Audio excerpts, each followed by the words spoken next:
Not every superhero is out purely to save lives. Sure, that's a big part of it, but sometimes evil requires a more direct approach, and wherever this irredeemable evil lurks, that is where the spirit of vengeance shall ride.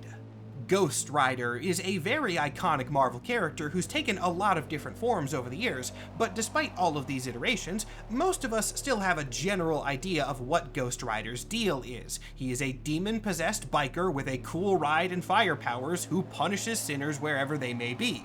It is a very cool concept and a pretty simple one at its core, but Ghost Rider is a very magical character, and magic in the Marvel Universe is not a simple sphere, especially for somebody who's been around in that sphere for over 50 years.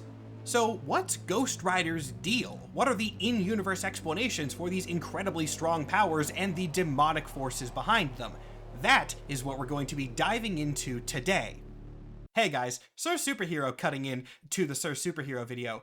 When I started recording this, I was young and pure and innocent, and I thought that this was going to be relatively easy, like a nice 40, maybe 50-minute video in line with my usual length. I was incredibly wrong. I knew Ghost Rider lore was convoluted. That's why I wanted to do the breakdown video on how exactly the character works. I had truly no idea just how insane it was going to get until I actually started researching, and before I knew it, what I thought was going to be a normal video blossomed into a new feature-length one. Hooray! Today, I'm going to be talking about Ghost Rider's origin, and Ghost Rider's origin, and Ghost Rider's origin, and you can see where we're going with this. And then I'm going to talk about Ghost Rider's powers, and Ghost Rider's powers, and Ghost Rider's powers, and so on.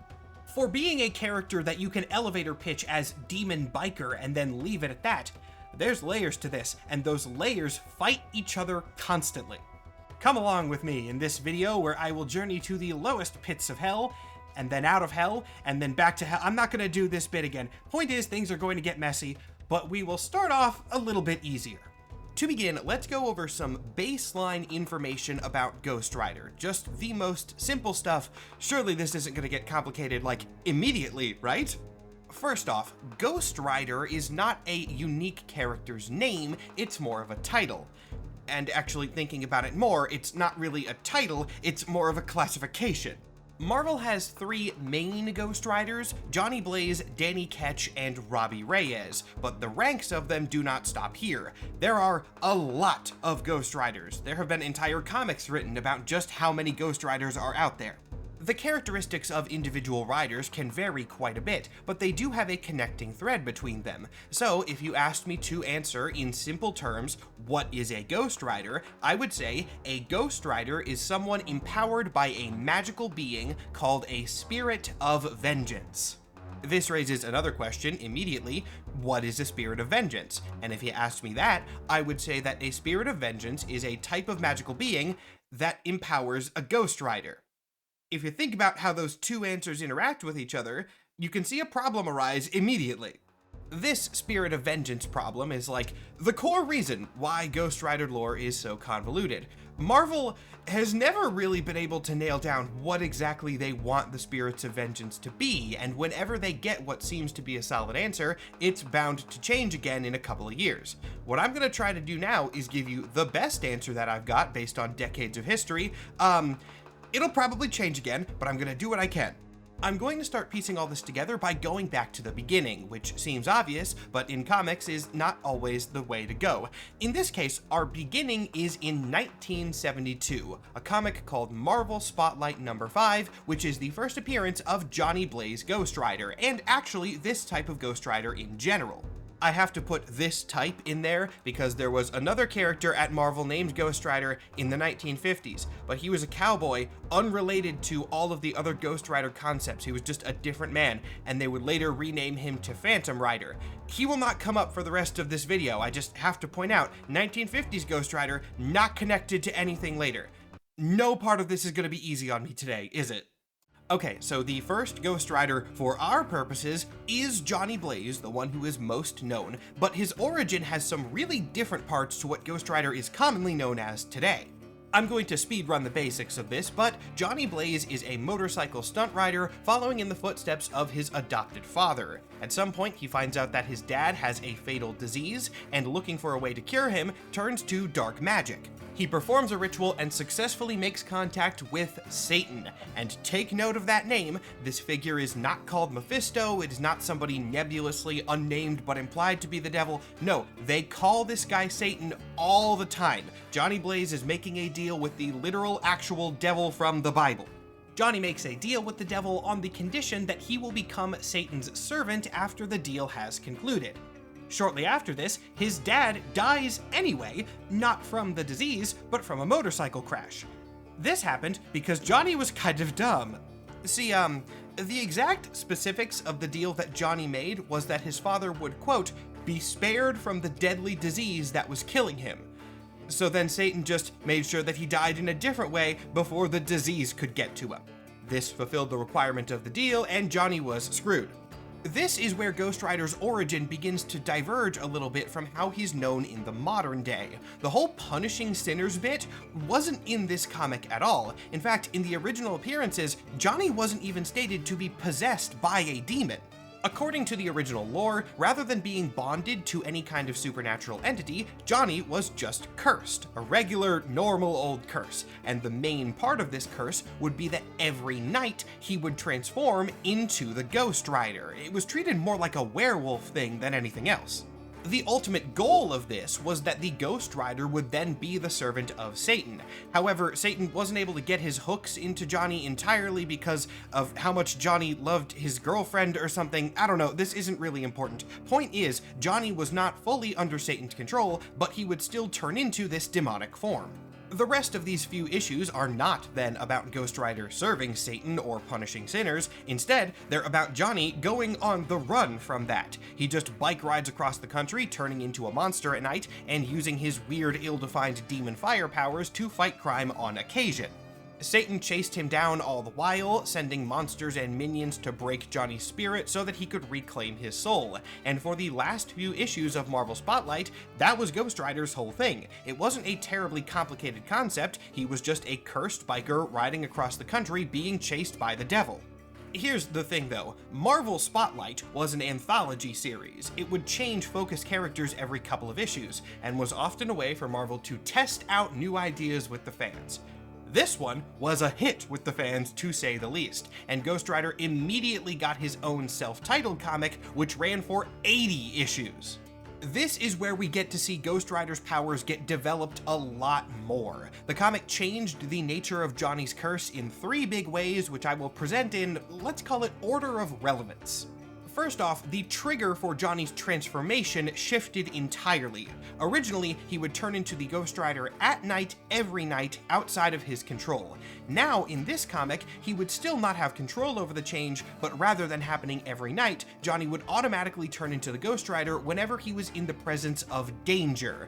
This seems to just be a way to use him in a lot more superhero stories, and not have to have those superhero comics always happen at night.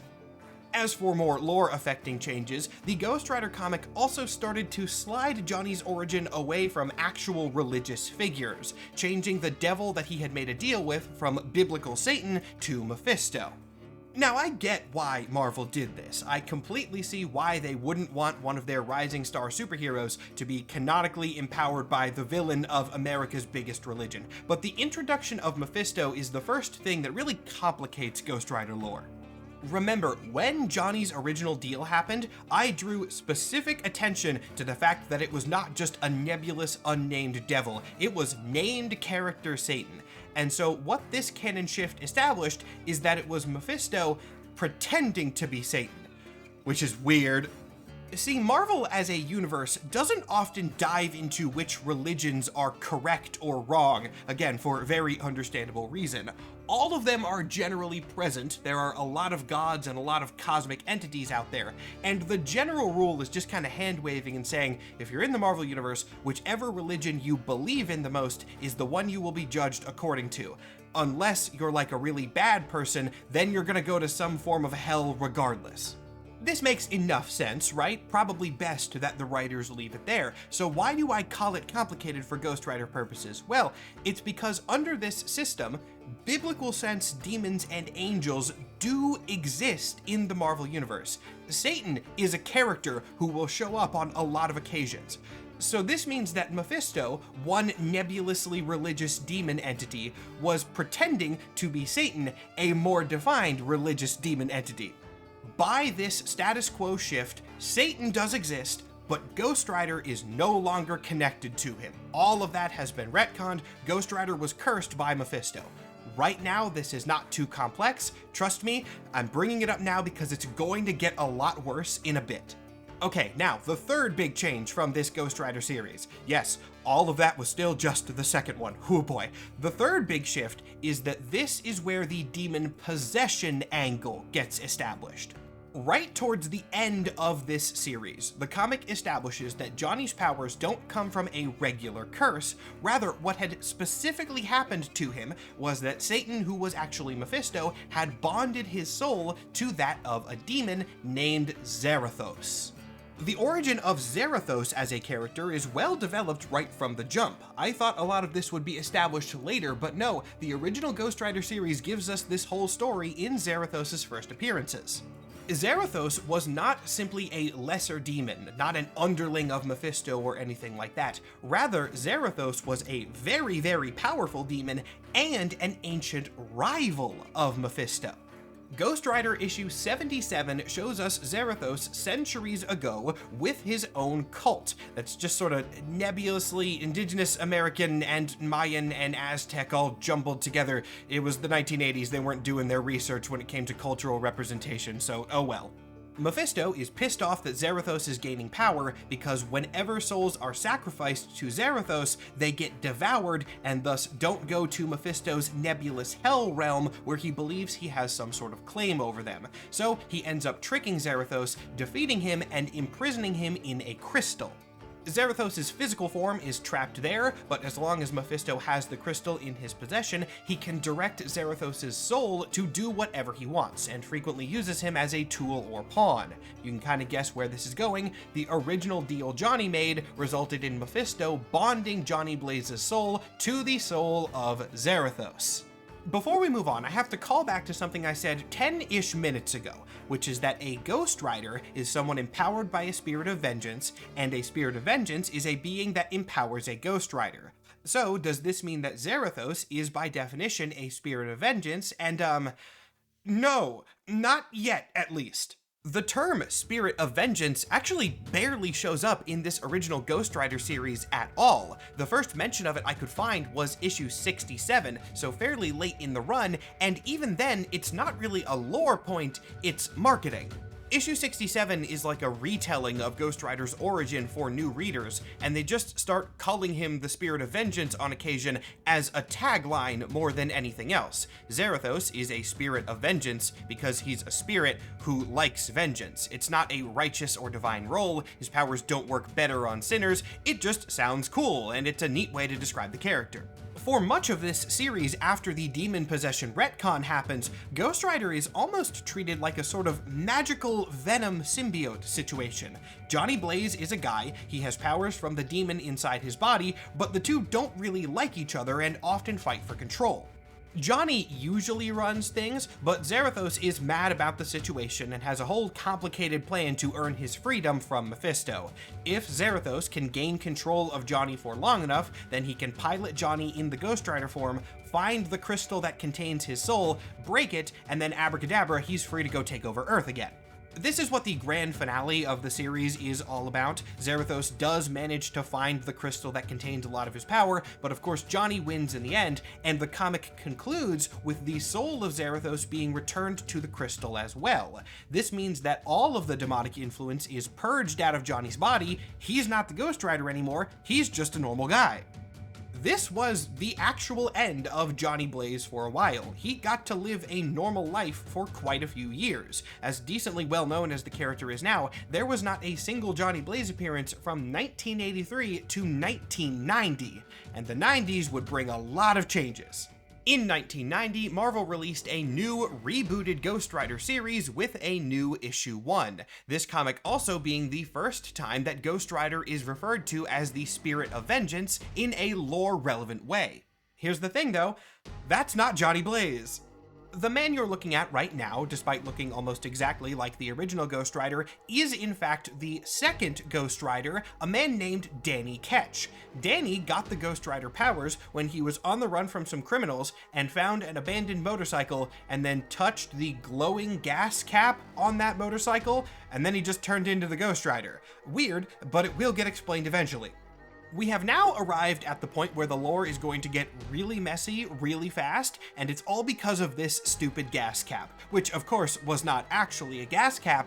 It was an ancient artifact, kind of uncreatively named the Medallion of Power. What exactly the Medallion of Power is, I cannot tell you because Marvel has never cared enough to explain it. It's old, and it's powerful, and if you get it, you can do a lot of cool magic with it. We know nothing about where it came from beyond this. We have exactly one line about its origin, and it's a guy saying that it's always been around as far as he can tell. A very, very long time ago, Zarathos, before getting trapped by Mephisto, tried to get the MacGuffin of Power, the Medallion of Power, and he was opposed by a couple heroic groups, one of them being called the Spirits of Vengeance. This is fantastic. This is the first time the term has been used outside of a cool tagline for Ghost Rider, so now I can go back to the question I asked almost 15 minutes ago, what's a Spirit of Vengeance? And the comic tells us they are, quote, beings of power. Oh boy.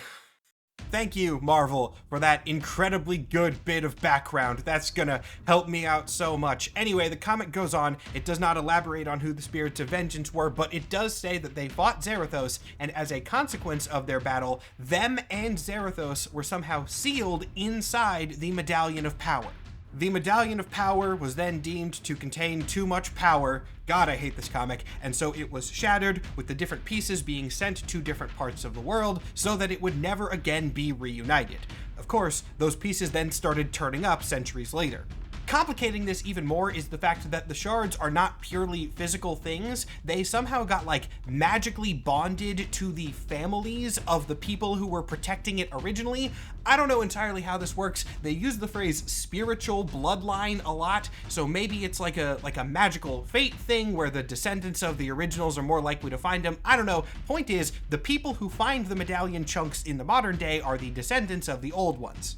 Danny was one of these people. He was the descendant of one of the original Spirits of Vengeance, a guy named Noble Kale, and so when he touches the medallion chunk, it activates the spiritual bloodline powers within him, and he gets the Spirit of Vengeance power as well, turning him into the Ghost Rider. So this is an entirely different origin for the rebooted Ghost Rider, right? The Spirits of Vengeance are a new thing. They seem unconnected to Johnny Blaze and the original Mephisto Satan curse. But seem is the keyword here, because remember, I very briefly said that Zarathos wanted the Medallion of Power too.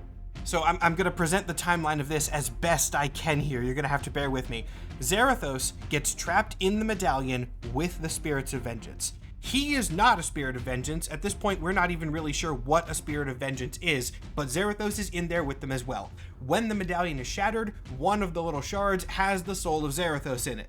The cult that worshipped Zarathos from the original Ghost Rider comics, they were able to contact him because they got that little medallion chunk somehow. Then Zarathos started eating souls, Mephisto got mad at him, Mephisto imprisoned Zarathos, and I guess in the process also got the medallion chunk, though how is never fully explained. So Mephisto now has control of Zarathos. Fast forward centuries, the original Ghost Rider arc happens, Mephisto, pretending to be Satan, bonds Johnny Blaze to the soul of Zarathos. Now, a question gets raised, right? Because the shards of the medallions are supposed to be bonded to the spiritual bloodlines of the original protectors. So why does Johnny Blaze get it? Well, this comic also reveals that Johnny Blaze and Danny Ketch are long-lost brothers. Yeah, that's the level of lore retcon we're working with here. They're doing a secret brothers trope. At this point, Marvel has kind of reconciled the origins of the two Ghost Riders. We have the Spirits of Vengeance now. They are ancient magical souls and also Zarathos, which are bonded to these medallion chunks, and if their descendants get the medallion chunks, then they get Ghost Rider powers. I'm not going to go too much more into this part of Ghost Rider lore because I'll spoil something I'm going to say in a couple minutes. All of this is going to get retconned again. Now, around this same time, there was another comic coming out in the Ghost Rider sphere. This one was a crossover between the two people who had held the name previously, and it helped to establish a lot of this era's lore. The book was called Spirits of Vengeance, but you'll note, it's not called Ghost Rider's Spirits of Vengeance, it's called Ghost Rider and Blaze. Remember, Johnny Blaze is not a Ghost Rider at this point. At the end of his comic in the 80s, Zarathos gets trapped again, Johnny is no longer possessed, he does not have superpowers. He leads a normal life for a while, but then when a new Ghost Rider shows up, he gets involved again. Johnny originally tries to kill Danny because he thinks that this is Zarathos returned, but then no, he finds out the new Ghost Rider is not Zarathos, the whole Spirits of Vengeance thing gets revealed. This is why they need the Secret Brothers trope, because Johnny doesn't have Ghost Rider powers, and so they need to tie him into the story and give him a reason to be magically connected to things. If you think all of this is complicated bullshit, no, we are just now beginning the descent. The original Spirits of Vengeance comic is crazy. If you think Johnny gets his Ghost Rider powers back at some point, no. He does get powers though. He becomes a cyborg. Johnny Blaze is a cyborg now for some reason. They also introduce another Ghost Rider character around the same time, a guy named Vengeance. Vengeance, like the others, is a descendant of the original Spirits of Vengeance, and he gets his Spirits of Vengeance powers because he makes a deal with Mephisto. So they're still doing that. They have not removed that from the equation, they're just doing both at the same time.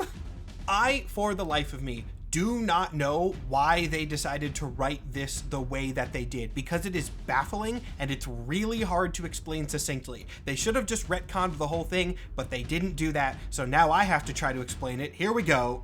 At this point, the Ghost Rider powers canonically do not come from Mephisto. You do not have to make a deal with Mephisto to get Ghost Rider powers. Danny Ketch never did that. He got his powers just because he's a descendant from the right bloodline, and so he can get the Spirit of Vengeance abilities.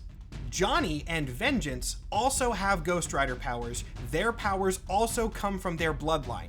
But Mephisto tricks people into giving him their soul for powers that were already supposed to be theirs by birthright. The comic's words, not mine. So these guys are like always destined to get the powers. That's going to happen regardless. And then Mephisto just like sneaks in and makes a deal with them, and then they get the powers they were originally going to have, and Mephisto also gets their soul in the process. So he kind of just like hijacks the whole thing. Point is, Mephisto is no longer a necessary part of the Ghost Rider process. There was originally Satan, and then they retconned Satan into being Mephisto, and then they retconned Mephisto into being someone who didn't need to be here. He is still here, he's just not actually important. And need I remind you at this point, we still aren't even sure what a Spirit of Vengeance is, actually. They're definitely demonic, I can still say that with some certainty at this point, but the comic originally just described them as beings of power, and then the medallion thing, and Zarathos again. Danny Ketch's spirit is also later revealed to be one of his ancestors, a demonically empowered ancestor, sure, but like someone who was a mortal man originally. The spirits have not been described definitively, is what I'm saying, and the thing that will eventually describe them definitively changes everything completely. There is one element of this era that really builds the foundation for the next era of Ghost Rider lore, and that is the Penance stare. Now, I'm going to talk a lot about how this power works in a later section of this video, but I do need to address it briefly now.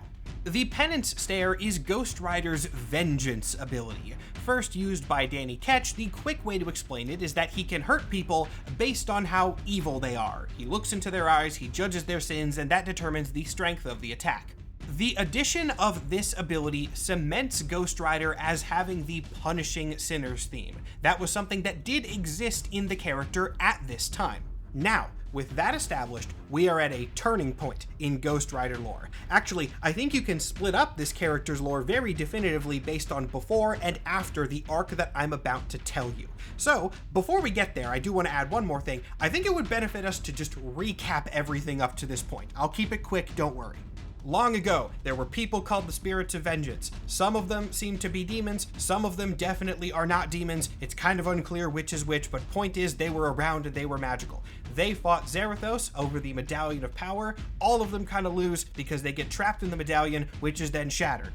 Thousands of years pass, weird bloodline magic starts happening. Because of this, several descendants of the original spirits, including long-lost brothers Johnny Blaze and Danny Ketch, start somehow getting chunks of the medallion. This gives them Ghost Rider powers. Occasionally, Mephisto will show up first and claim the powers come from him. He's lying, they don't come from him, they come from the medallion. Regardless of where exactly the powers come from or how they are described, we know two things about them. One, they are definitely demonic in origin in some way. They definitely have connections to hell and all that kind of dark magic. Two, they have connection to vengeance, obviously, as the name would imply. Some of the Ghost Riders, Danny Ketch in particular, have the ability to cause people pain based on how much evil they've done in their life. So now we're at a point which kind of makes sense, right? There's been a lot of confusion to wade through to get here, but ultimately we have a status quo in which Ghost Riders are people who are descended from this ancient group of demonic warriors, and also Zarathos is here. This is weird, but it kind of makes sense. Screw all that, Ghost Riders are angels now. The pattern that we have seen Ghost Rider comics take many times up to this point is that they explain lore by just kind of tacking new chunks onto the back of the timeline. This happens all the time. Johnny Blaze was originally just a guy who got cursed by Satan, but then you scroll the timeline back a little bit, oh wait, no, it was actually Mephisto. And then you scroll the timeline back a little bit, and no, it was actually Zarathos being manipulated by Mephisto. And then you scroll it back a little bit, no, there's a whole other layer with the Spirits of Vengeance again and again and again. There are actually a bunch more cases of this over the next 15-ish years, though I'm going to skim over them for your sanity and mine. You can kind of summarize all of these minor retcons as Marvel dancing around the idea that Ghost Riders were angels, but never really committing to it. The comics called Danny Ketch a cross between a devil and an angel, or something in between the two several times. They briefly refer to him as the Angel of Death, but they never really define what that means in a cosmological sense. They kind of put Ghost Rider at a midpoint and then leave him floating there. Though I say him, I should be saying them, because in the 2000s, the fact that there are two Ghost Riders becomes imminently relevant again. For most of the 80s and 90s, Johnny Blaze still was not a Ghost Rider. He would regain the powers occasionally, but for the most part, he was just a guy who had demon experience and knew about magic. Danny Ketch was the main Ghost Rider, and then there were others running around, but it was mostly Danny. The 2000s gave us a new self-titled Ghost Rider series about Johnny Blaze. Shortly before this, he had been bonded to Zarathos again, so he has his powers back, but also he was trapped in hell thanks to another deal he had made with Mephisto. He wasn't in Mephisto hell though, he was in Satan hell, like biblical Lucifer, Satan, devil hell, because for some reason, that version of Satan has to show up again. This one's not Mephisto pretending, now both of them are around. Point of this is that Ghost Rider lore has gone back to being a directly biblical thing, and the other side of that will make appearances shortly. Angels start appearing in this Ghost Rider comic, and the angels are scary, and as the scary angels start doing their things, well, there's a very nice little sequence that I can just read to you, which explains the big goal of this. In a rare bit of mercy towards me as the guy who has to summarize all this nonsense, issue 33 of this Ghost Rider comic gives us a definitive new telling of the origin of the Spirits of Vengeance. I mean, I say new, this is basically like the first time it's really been defined wholly, but yeah, now it's going to be defined. So let's get into it. It started with the flood. God looked down at the earth and saw that the wickedness of man was great, so he sent the rains and washed everyone away. After the waters had subsided, God put a rainbow in the sky as a promise to the few survivors that he would never again smite every living thing on the face of the earth. Yet, despite God's efforts, humanity's capacity for depravity remained unchanged. Rainbow or no rainbow, it would have to be kept in check. Thus, the Spirits of Vengeance were born. The spirits were a vestige of God's own power bonded to human hosts, and in charge of them was placed the trusted archangel Zadkiel. Zadkiel's job was to oversee the spirits, to manipulate them from the shadows, making sure, here's a really important part, their true origins stayed shrouded in mystery and that God's name remained off the books. Together, they were the, I cannot believe this phrase is about to come out of my mouth, CIA of the afterlife, Heaven's Black Ops. The job of the Spirits of Vengeance was merely to fight, to avenge the innocent, and prune mankind of its undesirables. And then the rest of this page goes into some plot-relevant stuff. It's the end of the flashback, but we'll talk about that in a bit. Point is, yeah, they have a new origin entirely. After literal decades of dancing around this idea that the Ghost Riders were like demons or maybe ancient warriors that had their descendants empowered, and also Zarathos is still here, this comic just says, screw all that. Spirits of Vengeance, definitively, are vestiges of God's power designed to punish sinners. This is where the punishing sinners bit gets an explanation. And the reason that all of their lore has been weird and messy and muddled is because their leader, a literal archangel, has been trying to keep it messy and muddled. The rest of this issue establishes that there have been Ghost Riders all over the world all throughout history. Basically, whenever there is a lot of sin in a given region, a spirit of vengeance will descend, empower a human, and then they will go around and punish all the sinners. The reason for Zadkiel's reappearance in the modern day is basically that he was going crazy, so he was trying to collect the power of all the spirits across the world and then use that to overthrow heaven. He gets defeated. That's not really super important going forward. The big takeaway from all this is that because of this comic and some surrounding spin-offs, the Ghost Riders now have a definitive origin. Spirits of Vengeance are vestiges of God's power, and anyone considered a Ghost Rider is empowered by one of these avenging angels. Except, wait, hold on, Zarathos, the original one was Zarathos, and Zarathos is definitely a demon. That has not been retconned. Zarathos was super evil. So if Johnny Blaze is a Ghost Rider, let alone the first Ghost Rider, why is he also considered a spirit of vengeance if he's empowered by a demon? And then where does Robbie Reyes fit into this? Because we haven't gotten into Robbie yet, but like he has a separate origin too. And then also Ghost Rider 1 million BC. Ghost Rider 1 million BC he's definitely a different guy because he got his powers from Mephisto. And Mephisto is bonding people to the, so how is he, oh my God, we're like halfway through. Oh, I thought I was free. Oh, I'm not free at all. So, if you recall, somewhere between 20 and 30 minutes ago, I don't know exactly how long, I said that Ghost Rider origins change a lot. And whenever it feels like they have something definitive, it's bound to change again. Yeah, in current canon, we are way back in Ghost Rider history being a total mess. I'm about to start having to throw a bunch of new concepts at you again, but I'd love to tie up at least a couple loose threads first, so I'm gonna make an attempt at that. First question, what is Zarathos exactly? Because Zarathos has always been a key part of Ghost Rider lore. Amazingly, this one entity has lasted through all of the retcons. When Johnny Blaze was first established to be possessed in the 80s, that was by Zarathos, and it is still by Zarathos in modern comics. When Johnny has Ghost Rider powers, like 95% chance it's because of Zarathos. This means maybe we can use him as a sort of guiding star for Ghost Rider. As everything else around this character changes rapidly, Zarathos is always there, and so if we can follow that light, we can arrive at a good conclusion. In pursuit of this guiding star, I have read an ungodly amount of Ghost Rider comics over the last couple days, spanning 50 years of real-world history, all trying to find an answer to these lore questions. And guys, let me tell you, I have no fucking idea what Zarathos is. Look, if you're new to this channel, welcome, but if you've been here for a bit, and especially if you've watched my other feature-length videos, you know how big of a deal it is for me to say I don't know the answer to something in comics, especially something that's relatively major to the character.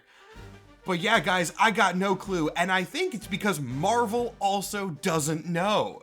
The official origin of Zarathos from the 80s Ghost Rider, where he was a rival demon to Mephisto, has never officially been retconned. They don't acknowledge their rivalry actively much anymore. However, it is still referenced indirectly. There's a whole miniseries from just a year or two ago called Ghost Rider Final Vengeance, where the whole concept stems out of the fact that Mephisto still controls Zarathos. Moving forward, the first mentioning of the Spirits of Vengeance made it very clear that Zarathos wasn't one of them. The spirits also existed, and then Zarathos was a demon who just got wrapped up in their magic. But then when the angel reveal happened, they very explicitly said that Zarathos was an angel, even though that didn't line up with anything else. Since then, he's been described as a demon, or an angel, or a spirit of vengeance as a separate secret third thing, and there's as many appearances of one thing as there are any of the others. For every comic that says something, another one will contradict it almost immediately. And look, despite my job being piecing together complicated comic book lore, I try not to be pedantic about it, right? I'm willing to let Rule of Cool be a thing and just have the character be what he is. Besides, the line between fallen angel and demon is so blurry that it might as well not exist. The issue is that the inconsistency does not stop with the actual lore itself.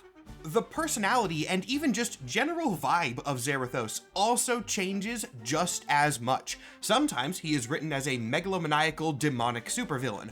Other times he is a more righteous force who only wants to punish sinners. Sometimes he hates Johnny Blaze and doesn't want to be bonded to him. Other times they refer to each other as two halves of the same whole who are connected forever and are fine with that. Sometimes Zarathos isn't a character at all, and is just represented as like a nebulous magical force that inhabits Johnny's body, but not one with a present personality. The first issue of Ghost Rider Final Vengeance is narrated by Zarathos, so this being's independent personality is a very important thing. We get to see him talking and hear his feelings on how the Ghost Rider stuff works. And then in the comic immediately before this, Zarathos doesn't talk at all and isn't even referred to as Zarathos. Johnny just calls him the Rider all the time. This is still Zarathos, to be clear. I am 100% certain of that. They just don't call him by his name for reasons I can't answer. This is a bold claim for somebody who researches these books for a living, but I think Zarathos may be the most inconsistently written Marvel character that I have ever seen. Not just because his lore and personality changes constantly, that kind of happens for comic book characters, I accept that.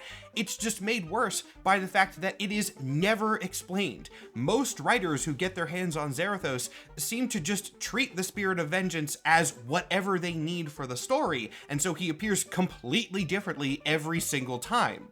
So yeah, I don't know what Zarathos is. I have no idea. And don't worry, this video's got a lot more content left in it. I'm gonna be able to bring this around to a nice conclusion. But for the specific question of what is Zarathos, I do not have an answer. It's just kind of whatever. But I gotta move on. There are other threads that I can pull on. The Medallion of Power, that's another big one. There was the whole thing where a bunch of spirits were trapped in the medallion and then they were connected to bloodlines, and that's why a bunch of modern Ghost Riders were getting powers. How about that? Is that still true? Because it hasn't really been referenced recently. After looking around for a bit, I wasn't sure about this. I could not find a comic that explicitly retconned the original Medallion of Power story, so I kept poking, and I eventually ended up on the Marvel Wiki, where I found a great little note. It was in the wiki entry for Zarathos, not the medallion itself, but hey, that's great. Maybe we can get some more info on Zarathos as we go here. It says, in Ghost Rider Volume 6, however, it was revealed that the Caretaker's story, Caretaker being the guy who told the Ghost Riders all this originally, was a complete lie, fabricated to hide the spirit's true origins as Black Ops angels in the service of heaven. Awesome, that's what I was looking for, so I clicked on the citation. I'm not going to stop my research at the wiki, and it told me to go to Ghost Rider Volume 6, issues 26 through 28. This is apparently where the definitive retcon of the Medallion of Power story is going to be. So I went and I read these comics, and they do not say that. What actually happens several times in these issues is that Caretaker says he's going to reveal the truth or answer all the questions or other variations of that, and then those truths lead into the big monologue from a while ago about the Great Flood and the Spirits of Vengeance being vestiges of God's power and the whole angel retcon. That is the truth, but Caretaker also never says the medallion thing was wrong. The two stories don't technically contradict. It is entirely possible that the Spirits of Vengeance as a group were vestiges of God's power created in ancient times, but then a small group of them fought Zarathos and got imprisoned in the medallion and the whole bloodline thing happened. So like, both can happen at the same time, it just adds another layer of complexity to this whole thing. Ultimately, this is just a case of classic comic book vagueness, but it was the kind of thing that I wanted to address just to hammer home how nonsensical Ghost Rider lore has been over the last few decades. The Medallion of Power doesn't really matter in modern canon. Its last on-panel appearance was in the year 2000, and that was only when Ghost Rider showed up in a Fantastic Four crossover, so it's not something that the current lore actively acknowledges, like, ever. So, in this section about tying up loose ends, I have tried and failed to do so twice. There's one more I want to attempt, and fortunately, this one is something I'm actually going to be able to resolve before throwing more loose ends onto everything, but still, I can at least check one off. I said a while ago that Marvel very rarely dives into which religions are correct or wrong, because that would be a very controversial thing for them to address. But also, not only is the lore of Ghost Rider directly biblical, it references the Great Flood. Like, Noah's Ark appears on panel in this comic. What's the deal with that? Surprisingly, the Great Flood does exist within the history of the Marvel Universe. It's amazing that that, of all things, is the part of canon that I can say with certainty, but yeah, the Great Flood did happen. It's just a bit more than typically described. The way that Marvel has decided to handle this is take the biblical flood and a bunch of other myths and stories, real and fictional, and kind of just smush them all together into one event known as the Great Cataclysm. The Cataclysm is Marvel's kind of hand-wave excuse for any ancient disaster that they need to. It is typically represented as being between 10 and 20,000 BC, though a more specific date has never been nailed down, and a lot of things are attributed to this one event. Most stories around the Great Cataclysm are vague, but kind of intentionally so, with the reasoning being that the event is just so old that there's not a lot of solid records of it. Noah's Ark did seem to happen, but other storylines have attributed it not to Noah, but to the Eternals. The Eternals were the ones that made the Ark, but who knows if this story is actually relevant or not. Point is, there was an Ark, and that's enough. One thing that definitely happened because of the Great Cataclysm was the sinking of the ancient civilizations Atlantis and Lemuria into the ocean. Marvel blended the sinking of Atlantis and biblical flood into a single myth, which actually is pretty smart. But what was the cause of the flood, right? That's what we're really here to figure out, because according to Ghost Rider, it was the Christian God. And this is probably not the case. We don't know exactly who caused the Great Cataclysm in Marvel terms, but it was probably the Celestials. There is a comic which explicitly says that the Celestials caused the flood to happen, but as I said, information on the flood is all supposed to be treated as vague and possibly wrong history, so we don't know if this is accurate. We also know that it probably wasn't Christian God though, because in the Marvel Universe, Christianity is not like definitive, it is equally as true and as false as any other religion. So this might step on a few toes, but if I had to make a prediction, I would bet that the Celestials did it, and then Yahweh, like Marvel Christian God Yahweh, kind of like swooped in and took some credit for it, and then the Spirits of Vengeance happened. So that is a pretty definitive answer, at least by Ghost Rider standards. We know that this whole storyline about the flood and then the spirits did happen. Maybe not exactly as it was presented, but there was a flood and then the spirits came out of that flood. That all seems reasonable. We have landed on what seems to be a definitive Ghost Rider origin story. Just kidding. Oh, of course we haven't. Of course we haven't. It was definitive for a couple of years. I mean, Zarathos was still ambiguous, but on the whole, the Spirits of Vengeance did have this one origin story.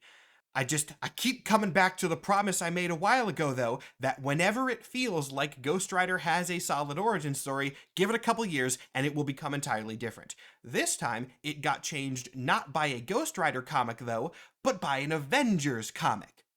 This is the Avengers series written by Jason Aaron, a very controversial one for reasons we will be getting into shortly. A recurring plot point in this comic is about the first Avengers team to ever appear on Earth. They are called the Avengers of 1 million BC.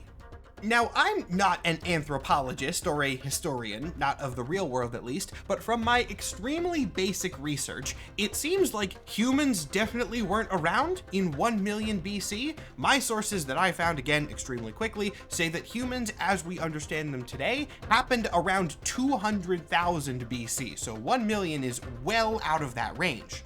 Normally, I would be willing to accept this within the range of comic book bullshit nonsense suspension of disbelief. There are dudes in capes flying around, I'm not going to bemoan the timeline. However, there is a reason that I'm going to have to in this case, which I will get into in a minute, but before I start complaining, let's talk about the storyline. The members of the Avengers 1 million BC are all supernatural characters. There's not tech users here. They are Asgardians and cosmic beings and sorcerers, magic guys, which makes sense for the prehistoric times. One of them is a Ghost Rider, and a Ghost Rider who was essentially a caveman. This rider's origin is very well detailed. There's a whole comic dedicated just to this. We first see him when he's a young boy, one of the smartest members of his tribe at that, apparently the first among them to develop spoken language. Being so smart means that the other members of his tribe are kind of scared of him, so the boy feels incredibly alone until he meets someone else who is just as intelligent as he is, and this guy turns out to be a supernatural monster. The monster kills the other members of his tribe, leaves the young boy alive, and dubs him Ghost, challenging him to find the monster again if he can. The newly named Ghost wanders out into the cold and is very unsuccessful in his quest, but right as he's about to die, he is approached by a talking serpent. The snake offers the boy a deal, promising him two things: warmth and vengeance. Warmth plus vengeance, plus the fact that the kid's name is already Ghost, shouldn't be a huge surprise to readers what's being offered here, and the deal seems good. All the boy has to do to accept is to utter the snake's name. So he does, and the snake's name is Mephisto. Okay, let's explain what that means and why it's such a wild lore thing that it caused me to scream so loud it got caught by my noise suppressor. There's a lot here. First off, the good. Obviously, the boy turns into a Ghost Rider, and since he can't have a motorcycle or anything like that, his Ghost Rider vehicle is a flaming mammoth. That's awesome. I am not so mad about Ghost Rider lore inconsistency that I cannot appreciate cool shit. This rules. Ghost Rider 1 million BC might not make sense, but boy, is this a cool idea. To be very clear about what you're looking at though, this guy is a Ghost Rider in the traditional sense. It is said explicitly on the page that he is bonded to a spirit of vengeance. In 1 million BC, in caveman times, before the dawn of civilization, and therefore definitely before the biblical flood. As even more confirmation of this character is officially referred to as the first Ghost Rider, not by Mephisto or another character retelling this story who easily could be lying or just plain wrong. No, he's called the very first Ghost Rider in the opening page teaser text blurb. This isn't even dialogue. The comic writers and editors say, yeah, look, he's the very first Ghost Rider. This means that by definition, the spirits of vengeance were not created after the Great Cataclysm. At least one of them existed before this, and it was not created by God. He was made by Mephisto. Look, we've seen Mephisto make Ghost Riders before. This is something that happens a lot, but like in these cases, you can write it off as Mephisto lying. He's the devil, he's using demonic power to make something that looks a lot like a Ghost Rider, right? It's a mockery of the angels. That seems in character. This is definitely a real spirit of vengeance though. This character is treated as a real, legitimate spirit of vengeance Ghost Rider just as much as any others for the rest of his appearances, of which there are a lot in this series. So this shatters the whole angel thing again, right? Like, that is definitely not compatible with what this is, but I will acknowledge this Avengers series does sort of make reference to the fact that Ghost Rider history is such a mess. Look at this panel. This is Blade speaking, someone with magical experience, probably enough to be treated as an authority on the subject. He says to Robbie Reyes, "You're a Ghost Rider, kid, and I've run with enough spirits of vengeance to know there's only one hard and fast rule when it comes to the Riders. Whatever you think you know is sure as hell a lie. Ghost Riders have been around for the entirety of human history, but we still don't really know their origin or true purpose." This is kind of fun, right? Writer of this comic, Jason Aaron, is taking a friendly little shot at the fact that Ghost Rider lore is such an absolute mess. He even has Blade directly reference the God's original judgment thing in the immediate next panel. So Jason Aaron is taking clear aim at Ghost Rider Volume 6, Issue 33, and its writer, Jason Aaron. Oh my god. It's the same, it's the same guy. The same guy wrote both of these. Now, credit where credit is due, Jason Aaron did not establish that Ghost Rider was an angel. The whole dramatic "you're an angel" reveal happened earlier in that series, but it was under a different writer. However, I can't give too much credit because the writer changed before the details of this reveal happened. Someone else established Ghost Rider was an angel, but then Jason Aaron was absolutely the guy who did the whole Vestiges of God's Power biblical flood part. So, like, on the one hand, it is really funny that the comics themselves are now acknowledging that nobody knows what the deal is with the Ghost Riders, but on the other hand, this is not writers poking fun at Marvel history. This is Jason Aaron just kind of hand-waving the thing that is absolutely his fault. Jason, buddy, you've done a lot of good work. I love your Thor, I love your Doctor Strange, but you don't get to shrug and be like, gee guys, I don't know where the Ghost Riders came from. You were the one who said where they came from. Now, I don't like to get too negative on this channel, though Ghost Rider is really testing my patience. I do want to take a second to acknowledge why this Avengers series is so controversial, though. It's going to get negative, but this is also an undeniable part of the recent history, and so I do have to address it as it happened. This kind of disregard for previous canon is par for the course when it comes to the Jason Aaron Avengers run. This comic just sort of flagrantly did whatever it wanted and did not care about established precedent at all. And it did so frequently that I remember there being a fan theory floating around saying that the canon breaks were intentional setup, leading to an eventual twist reveal that the entire series was taking place in another universe. That's how often and how badly it broke precedent canon. Of course, that did not happen, it just wasn't well researched, I guess. As annoying as this was, the reason I have to call attention to that is the fact that it marks another necessary milestone and turning point in Ghost Rider history. We have the first era, where Ghost Rider was a demon and very definitively demonic. Then we have the second era, where they tried to introduce angel stuff. And from Jason Aaron Avengers retcon on, Marvel just kinda gave up at defining what a spirit of vengeance is. From the late 2010s on, Marvel's attitude towards the spirits of vengeance has kind of just been, we've contradicted ourselves so many times that we have jumped the flaming motorcycle well over that shark.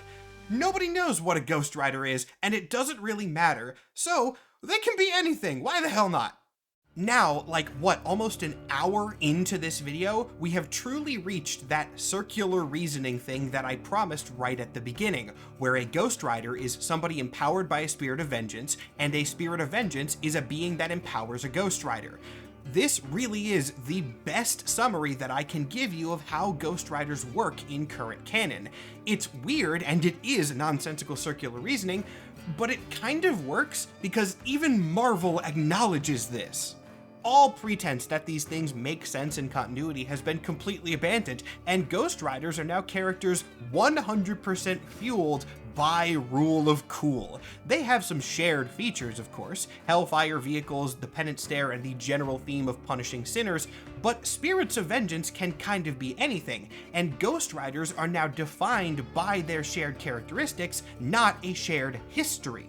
Is this maybe an unsatisfying conclusion to this part of the video? Yeah, if you really wanted me to give you a definitive answer as to where the Ghost Riders came from. But on the other hand, I've given you an answer several times, in fact, and you're more than welcome to write them all down, stick them to a dartboard, and let fate decide. any answer is equally as valid and invalid as any other now. The fantastic part about all this is that this is a weight off my shoulders. This half of the video is done, and now I don't have to spend the rest of this wading through complicated canon about what Ghost Riders may or may not be. I get to spend the rest of the video just telling you about all the cool shit that Ghost Riders be doing. That's gonna be awesome! Act 1 of the video is over now. I got a lot more to cover, but this is all gonna be much more fun and much more casual stuff. Gonna tell you about some cool Ghost Riders, some weird Ghost Riders, mutant spirits of vengeance, that's a thing that can happen now, but I wanna start by talking about the powers. Ghost Riders are really only connected by a similar set of powers after all, and let's begin with the Penance Stare. The Penance Stare is one of Ghost Rider's most iconic abilities. Admittedly, despite what I literally just said about them all sharing powers, not every rider can do this, but it seems to depend largely on the nature of their spirit, which is something I'll talk more about in a bit. A lot of them can do it though, and in current canon all the main ones can do it, so it is something I want to spend some time on. I briefly described this power earlier as Ghost Riders essentially being able to hurt people based on how evil they are, and that is not technically wrong. It fit the purposes of the quick explanation that I needed, but there is a lot more nuance to this, and it is nuance that is often misunderstood. By looking into somebody's eyes, a Ghost Rider can sort of access their memories, getting a sense of every sin that person has ever committed. Then they can quantify those into an attack based on the weight of those sins. A lot of people think that this ability is based on the victim's guilt. However, it is definitely not that, and that actually makes it a lot stronger of a superpower. The Penance Stare does not measure its strength from the victim's own mind. Rather, it takes it from the consequences of the victim's actions. It doesn't care whether the person is guilty about them or not. It takes the pain and suffering that that person has inflicted on others and forces the victim to experience all of that suffering at once. Say the Penance Stare was used on a serial killer.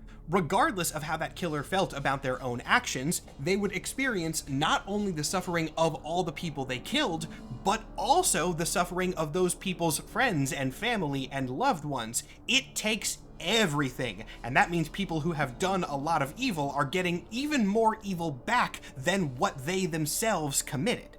It's a very mystical, arcane-based concept, kind of around the idea that actions come back to haunt you in a karmic as above so below kind of way. It's a cool ability, and it does often cause guilt as a side effect, so I get why people take it as a guilt thing. The Penance Stare is not a guilt beam, though. It does not make people feel guilty directly. It forces them to experience what they have done to others, and if they survive that, they often have to sort of reflect on their lives, and that makes them feel guilty.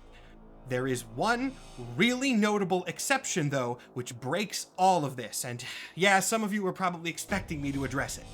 In the comic Cosmic Ghost Rider, otherwise a very fun book, Thanos tanks the Penance Stare.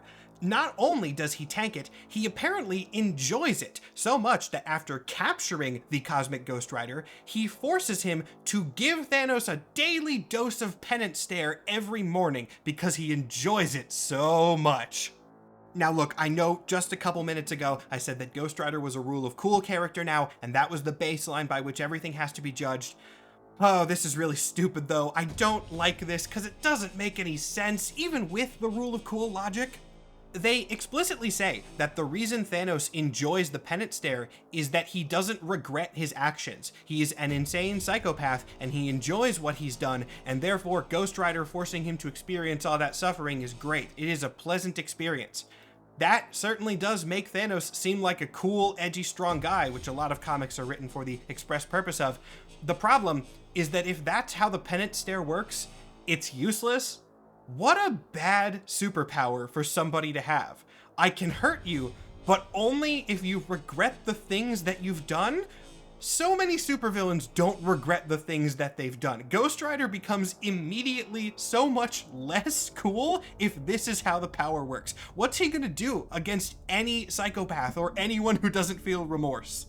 Thanos is not the only character that's gotten this. He's the most famous, but Punisher has gotten the same treatment almost word for word. Ghost Rider tries to penance stare him, and Punisher just says, "I regret nothing," and so it doesn't work. This is usually not how this ability functions. I cannot stress that enough. There are just a couple comics which really want to make certain characters seem edgy, and writing Ghost Rider's powers in a completely different way for that purpose serves that job, I guess.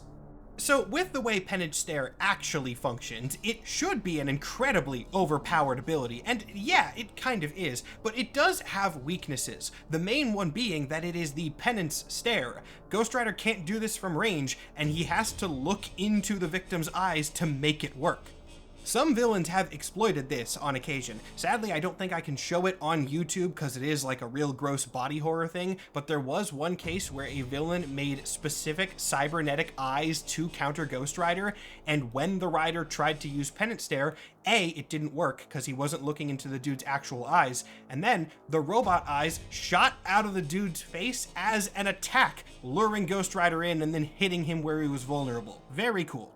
So Penance Stare is great, but it is a necessary close range ability. How then do Ghost Riders get into close range?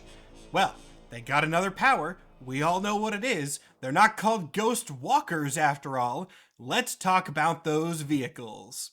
This is going to be maybe my favorite part of the whole video to record, but there is a really weird thing that's going to happen as we get into the lore of the Ghost Rider vehicles. For the first, hour-ish of this, I was talking about how Ghost Riders have very complicated lore, but blah blah blah, it always landed on rule of cool, etc, etc. The vehicles have always been rule of cool. Back in the original Ghost Rider appearances in the 1970s, the bike was just kind of part of the whole deal. Satan, who was actually Mephisto, wanted to turn Johnny Blaze into his demonic servant, and Johnny Blaze was a biker. And so when he got demon cursed, the bike sort of came along with it, and he gained the ability to summon the fire bike. He was the Ghost Rider, and he rode a motorcycle because he was the Ghost Rider and that was his whole thing. It sounds like circular reasoning, but in this case I don't think that applies because this was just the concept. The idea for the character was a demon biker, and so he had a demon bike for that reason. It didn't need to be more complicated. There wasn't decades of lore. He was a biker cursed by a demon. Abracadabra. When Danny Ketch arrived, he had a motorcycle because he was the second Ghost Rider. It was still part of the concept. He was a rebooted character, so he had the same general idea.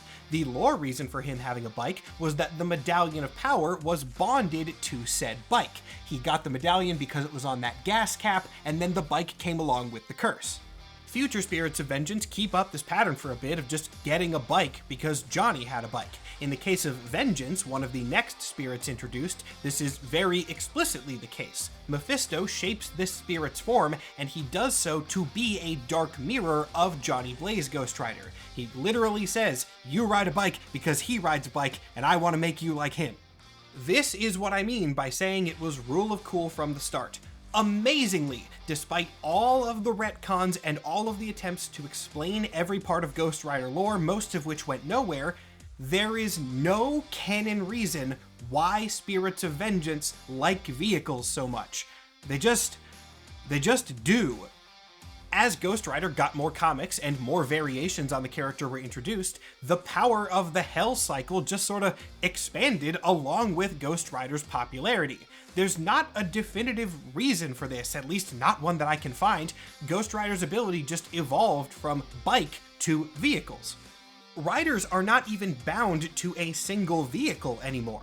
The power is not that they have a vehicle as a sort of familiar, it is now that they can use mystical hellfire to transform any vehicle that they are riding into a demonically empowered one. And boy, the definition of vehicle is real loose. Originally everyone had a bike because Johnny had a bike. But hey, what if there was a Ghost Rider with a car? That works. What if there's a Ghost Rider that has a plane? There have been a few of those, so it's not just wheeled vehicles. It's not even inorganic vehicles. There have been multiple Western Ghost Riders who use horses as their demonic vehicles, and that opens up a big pathway to weirdness.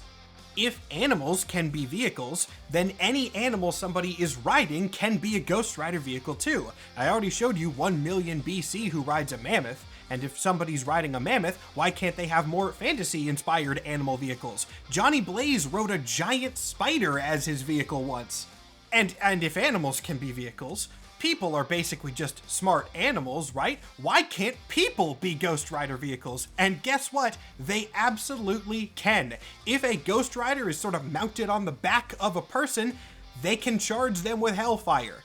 This happened to Juggernaut once. There have been a few cases of it, but this rider powering up Juggernaut is by far the coolest example. My god, Juggernaut as a Ghost Rider vehicle. What a wild, wild concept. This isn't even the most egregious definition of vehicle either. For a while, what was generally considered the wildest one also comes from the Jason Aaron Avengers series, in which Robbie Reyes' Ghost Rider pilots the corpse of a Celestial. A Celestial dies, and then he's like, oh, if I get in there, I can charge it up and then use this thing as like a Ghost Rider vehicle Gundam mech to fight other Celestials. So, corpses can be vehicles? Sure! If you think that's a stretch of what vehicle means, Jason Aaron continued to double down on this. And I do mean double in the sense of two separate things, because he decided to go farther in both directions. This comic would later introduce an ancient spirit of vengeance from feudal Japan, Musashi Miyamoto. Like, real-world historical figure Musashi Miyamoto, who in the Marvel Universe was apparently a spirit of vengeance named the Ghost Ronin. Ghost Ronin's vehicle was nothing. He just didn't have one, I guess. Technically, there is exactly one panel in which Namor calls out the fact that he doesn't have a vehicle, and Echo, who's empowered by the Phoenix Force and thus knows how this kind of thing works for some reason, claims that Ghost Ronin rides the night itself. Which, I don't know about you guys, but to me, that sounds like an excuse for not having a vehicle. Like all the Ghost Riders were hanging out, and Johnny Blaze was like, oh yeah, I ride this motorcycle. And then one of the Western Ghost Riders was like, oh yeah, I got this flaming horse. And then they turned to Ghost Ronin and were like, what do you ride? And he was like, oh, me? Yeah, I got one of those. I ride the night itself. Yeah, that sounds cool. So Ghost Riders don't have to have a vehicle, I guess. And or the night counts as a vehicle, but that's never really explained, and I genuinely do not know what it could possibly mean, so I'm just going to assume that it's basically nothing. Moving on, I said Jason Aaron doubled down in both directions. What's the opposite of nothing? Everything! Even later in the same storyline, Robbie Reyes, who I've mentioned several times but not gone into detail on, don't worry, I'm going to, I just wanted to cover vehicles first. Robbie discovers that he is something called the All Rider, which means that he can just treat anything like a vehicle. He can just do the vehicle thing to whatever he wants. This is, I mean, it is pretty literally the pinnacle escalation of the Ghost Rider vehicle definition. If a vehicle can be anything, there's no higher height to reach there. I would love to tell you more about how this plays out in the comic. Unfortunately, it doesn't really go anywhere. There's this dramatic scene where they establish main universe 616 Robbie as like an important multiversal figure because he's the only Robbie Reyes Ghost Rider in all of the universes. And that makes him the All Rider, the multiversal spirit of vengeance. He rose a Celestial from the dead, he rode Silver Surfer's board, that was probably one I should have mentioned earlier, but he also did that. And the explanation for this is that, quote, anything he touches turns into a Ghost Rider's Hell Ride. You would think that he would then use this to turn things into cool vehicles for the rest of the series. And he doesn't. I wish I was kidding, because I know it sounds incredibly weird that he gets this ability and then just does nothing with it, but I promise you, he doesn't. His powers are a lot stronger, and they talk a lot about how using the All Rider powers is going to consume Robbie's consciousness and he's going to give in to darkness. But the powers are the same. The Hell Charger can fly now, and Robbie can open portals between universes, but those aren't really like riding abilities. The only time he does that is one sequence where he charges up a corpse of a living planet with Hellfire, and then he doesn't even use it as a car. He just like points and it goes where he's directing, so he really never uses the vehicle thing. Beyond this, he is just a normal Ghost Rider, but a little bit stronger, I guess. The point of all this is that in current canon, Ghost Rider vehicles can just be whatever. And I mean that in the most literal sense I possibly can. The range goes from nothing to anything. So any possible thing you could think of could be a Ghost Rider vehicle now. I guess in the same vein, I should spend at least a second talking about what Ghost Rider vehicles can actually do, like what powers are afforded to something when it is hell charged. Most of this is pretty basic stuff. Obviously, it is infused with demonic or angelic or whatever the Spirit of Vengeance magic is. It becomes edgier looking, it gets fire powers. Usually, whatever is doing the motion on the vehicle is going to be what is flaming. If it is a car or a bike, it's going to be the wheels. If it is a plane, it's going to be whatever is propelling it. If it's an animal, all of it's moving, so it's just going to be all of it.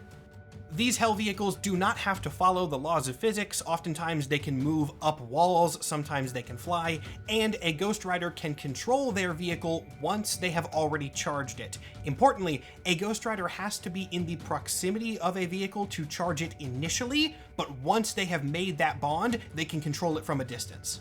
That transitions nicely into finalizing the Ghost Rider powers section. We've talked about the two major ones, now let me just run really quickly over all the other abilities that Ghost Riders get, which, as you should probably expect at this point in the video, are many, varied, and extremely vague.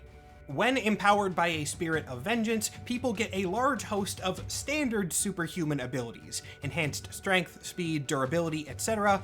I'm not going to go and put definitive numbers on this because there isn't really a definitive answer. Take it as somebody who researches this stuff for a living. Feats are not reliable in Marvel Comics. It's actually explicit Marvel canon that the power of heroes and villains is determined by the situation. Sorry, power scalers, I'm not one of you. That doesn't really work.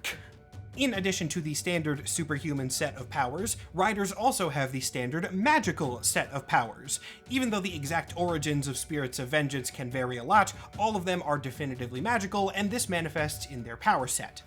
Riders naturally have an innate sense for any magic that's going on around them. They also usually have an affinity for casting magic themselves, and since they are powered by a spirit, they can use themselves as a sort of spell-casting battery and focus, meaning that they are extra good at any sorcery they attempt. Using magic does still take training, they can't all do this innately, but they do have more of an innate affinity for demonic magic. They can manipulate souls, sense sins, do anything that would be in that sphere of the divine. And in the same demonic vein, fire. Lots of fire. Ghost Rider fire is not normal fire though, it is hell fire, which is usually pretty ill-defined, but I can kind of succinctly describe it as fire 2, the better fire. It basically functions the same as normal fire, except it can't always be put out by normal means, and it is extra good at hurting people who deserve it. Hellfire is less effective against pure souls, but if you're a sinner, it's going to burn you up much quicker. Riders can often make fire constructs as well using this stuff. They forge fire vehicles, fire chains, and weapons. Really, their power is just very good fire generation and fire bending with a little bit of magical flavor sprinkled over it. And then their final and arguably strongest ability is being Rule of Cool characters. Once again, we're back at this theme. Ghost Riders only exist for Rule of Cool now, and since they are magical characters, those two things combined kind of give them a free pass to use whatever power is necessary if it's cool and the situation demands it. Speaking of things that just work because they're cool, there is one more big part I want to cover in this video, talking about more Riders. I have well established that all bets are off when it comes to what Ghost Riders and Spirits of Vengeance can be, and as a result of that, they've gotten weird lately. Now, I'm not going to be talking about every rider ever for the sake of time and also what very little sanity I have left after all this. I'm going to be focusing on the more unique ones, characters that are better examples of the Ghost Rider concept in general expanding. I have chosen 9 of them, or really 8.5 because literally no part of this can be simple, but whatever. First on my list is a character that I've brought up several times already, Robbie Reyes. Robbie first debuted in 2014, so a few years before Ghost Rider lore really started going off the rails, but even at this point, Robbie was taking it in a new direction. When we first meet Robbie, he is an orphaned teenager living in a dangerous part of Los Angeles with his younger brother Gabe. Wanting to get Gabe out of there but not having the money to do so, Robbie decides to enter an illegal street race and win some cash. Needing a better ride, Robbie borrowed a very nice car from the mechanic where he worked, a 1969 Dodge Charger specifically. This performed great in the race at first, but he wasn't able to finish because it turns out the owner of that car had some enemies. Mistaken for somebody else, Robbie was attacked by a cartel and killed for simply being in the wrong place at the wrong time, though his death would not stick for very long. As the cartel tried to burn the car to get rid of the evidence, the fire started acting strange. As Robbie's corpse was engulfed by this mystical hellfire, he was transformed into the new Ghost Rider, or at least what seemed to be the new Ghost Rider.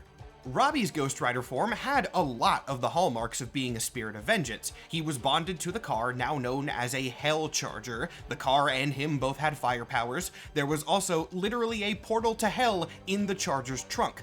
All of that seems like Ghost Rider stuff, but there were also things missing, notably the Penance stare.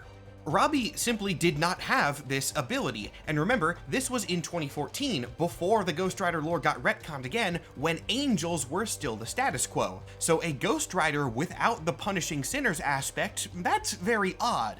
Robbie's spirit gave him a lot of powers and talked to him a lot about vengeance, sure, but he couldn't back it up in an angelic sense like the others could. Plus, this spirit had a very unusual name for an angel. He was called Eli Morrow. Now, this is going to spoil the book, but also it's a 10-year-old comic at this point, so whatever. The big reveal of All New Ghost Rider was that Eli Morrow was in fact not an angel, and also not a spirit of vengeance at all. Eli was actually just the spirit of a deceased mortal man, Robbie's own uncle, kept a bit secret from the boys, because he was also a serial killer. Eli was a horrible person, and well deserved to get sent to the clutches of Mephisto after his death. However, he was also a Satanist well-versed in dark magic, and thanks to his arcane connections, his spirit was able to survive past his demise and inhabited his old car. When Robbie was killed and the car was burned in close proximity, it released Eli's ghost, turning Robbie into the new Ghost Rider. This explains the powers pretty well, actually. He doesn't have the Penance stuff because he's nowhere near an angel, but he has Hellfire because of his demonic connections, and he has the car because it was the ghost's original car. Even though Robbie would use these powers for good, Eli was still not a good guy even in the afterlife. His ultimate goal was to possess Robbie and use him as a vessel to get back to the physical realm, making this story as a whole a really cool parallel to the original Ghost Rider from the 70s and 80s. As Ghost Rider lore changed and became complicated by the medallion and the angel stuff, it drifted away from the classic, but Robbie is a modern retelling of that. No overly complex lore, he is just a guy cursed and possessed by a malevolent spirit, he has demon powers because of demon magic, and the car is of personal significance to him. It's very similar to what Johnny first was. I really like Robbie. I think he's one of the best writers out there, and I highly recommend reading his original comics if you haven't. Unfortunately, his originally simple lore does get a little bit more complicated in a not great way in the midst of the whole Avengers breaking Ghost Rider retcon. Rather than let Robbie stay in the classic Ghost Rider space, they have gradually moved him more towards being a rider like the others. In current canon, he is no longer possessed by Eli, and he does just have a normal spirit of vengeance, though it is unnamed and has never been given any detail. This means he also has the Penance Stare powers, and he's the one that was given the nebulous All-Rider powers for no real reason. I still like him, he's still cool, and even though it is weird that he's wildly cosmically important now, I guess getting a really big lore retcon is like a rite of passage for Ghost Riders. That pattern's gonna continue. The next character has a big lore retcon as well. This is Kushala, originally called the Demon Rider, though she is now going by Spirit Rider. In addition to being possessed by a spirit of vengeance, Kushala is also a Sorcerer Supreme. She first appears in a 2016 comic called Doctor Strange and the Sorcerers Supreme, which is all about Steven going on a little time travel adventure and teaming up with Sorcerers Supreme from the history of Earth. Kushala was an Apache woman who held the title in the mid-1800s. Despite growing into Sorcerer Supreme, Kushala did not originally intend to become magical. Her first encounter with the arcane happened during an attack on her tribe by the US Army. As all of her people were killed around her, she cried out to the divine in desperation, and a spirit of vengeance answered. In a burst of hellfire, the Demon Rider then incinerated everyone at the scene, leading Kushala to begin a journey around the world learning magic, not to amass more power, but to control the power she already had, which she saw as a curse. This eventually led to her gaining so much magical knowledge that she earned the title of Sorcerer Supreme. Now, importantly, Kushala's spirit is at this point treated like a normal spirit of vengeance. This was a 2016 book, so like Robbie, it happened before the angel thing was retconned again, and Kushala's origin lines up with all that. She gained the spirit in a moment of stress when there was a lot of violence and bloodshed around. She wanted revenge, and so a spirit of vengeance answered.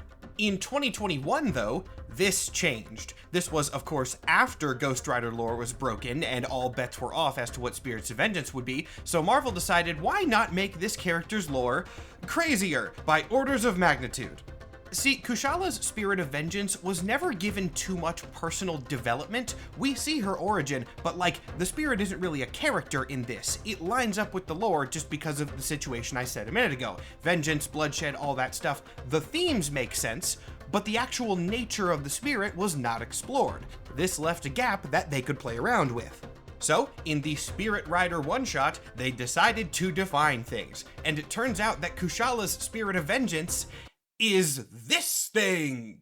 That doesn't look like an angel, but it also does not seem like a demon, at least not in the Ghost Rider Hellfire sense. And what it actually is way weirder. This thing's name is Leviathan, and it is, buckle up here, a fragment of a sentient planet that remains from a previous incarnation of the multiverse? That is a lot to process, and it is lore dumped onto us over the course of a single page. I'm gonna do a scroll through that right now so that you can read all of this if you want. I'm not gonna go through it word for word because it is a ton of text, but the gist of it is that, yeah, Leviathan was a sentient world. It had some sort of spiritual connection with its inhabitants, but then those people were corrupted by dark magic, and all of that dark magic corruption led to this thing getting spit out into the next multiverse. For the cosmology nerds in the audience, or people who have seen my feature-length cosmology video, I don't know which multiverse this is. It does not say. I don't know if it is the 6th cosmos where Galactus comes from, or the 7th one, which is pre-Secret Wars. If I had to guess, lore-wise, I would assume the 7th, but I am just kind of taking a stab at that, so take it with a grain of salt. So if anything proves that Spirits of Vengeance can now just be whatever, this should do it. I will return to one of our mantras today. Ghost Riders are people empowered by a Spirit of Vengeance, and Spirits of Vengeance are beings that empower Ghost Riders. Kushala also proves something else about Ghost Riders, though not something that should be a surprise. Comic readers really like it when you take Ghost Rider and another popular character and smush them together into a Ghost Rider superhero hybrid. This is Helverine.